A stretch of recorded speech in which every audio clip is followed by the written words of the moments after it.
व्यक्ति किसी भी देश, संप्रदाय या वर्ग का क्यों न हो, दुनिया के समस्त प्राणियों में सिर्फ मनुष्य ने ही मंदिर अथवा धर्म स्थलों का निर्माण किया है।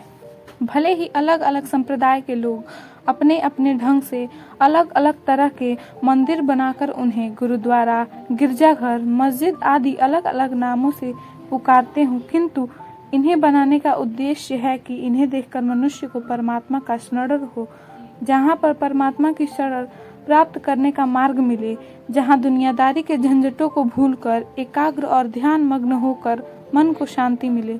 उस पवित्र वातावरण में मन को निर्विकार कर प्रभु भक्ति में लीन किया जा सके। वास्तव में देखा जाए तो मंदिर एक ऐसा स्थल होता है जहाँ आध्यात्मिक और धार्मिक वातावरण होता है तथा देव पूजा उसका लक्ष्य होता है। यहाँ आप अकेले या अन्य व्यक्तियों की उपस्थिति में भी बैठकर शांत मन से जाप, पूजा पाठ, आरती, भजन, मंत्र पाठ, ध्यान आदि कर सकते हैं। ऐसे धूप, दीप आदि सुगंधित द्रव्यों के कारण मंदिर के चारों ओर दिव्य शक्ति का संचार रहता है, जिसके कारण भूत प्रेत और विषाण युक्त कीटाणुओं की शक्ति क्षीण रहती है। माहौल में आपके मन की भाव दशा प्रभु की भक्ति, पूजा, प्रार्थना, उपासना के अनुकूल होती है, जिससे इन कर्म कांडों को पूरा करने का आपको शारीरिक और मानसिक लाभ मिलता है, अभीष्ट फल की प्राप्ति होती है। इसमें कोई दो मत नहीं कि मंदिर जाने वाला में वास्तविक भक्त कम और याचक यानी भगवान से कुछ न कुछ मांगने वाला ज्यादा होता है। कुछ मन्नत मांगने के लिए मंदिर पहुंचते हैं तो कुछ मांगी हुई मन्नत की पूरी होने पर अपना वादा पूरा करने के लिए पहुंचते हैं। मतलब यह है कि भगवान को भी मंदिर में रिश्वत का लालच देने का प्रचलन आम बन गया है।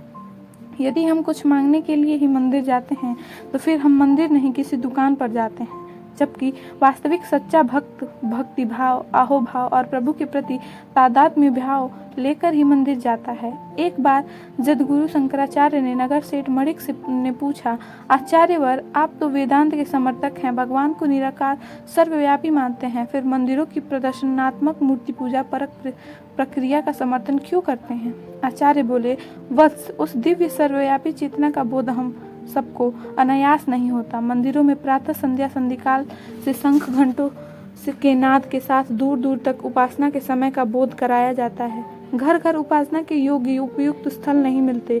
मंदिरों के सांस्कृतिक वातावरण में कोई भी जाकर उपासना कर सकता है।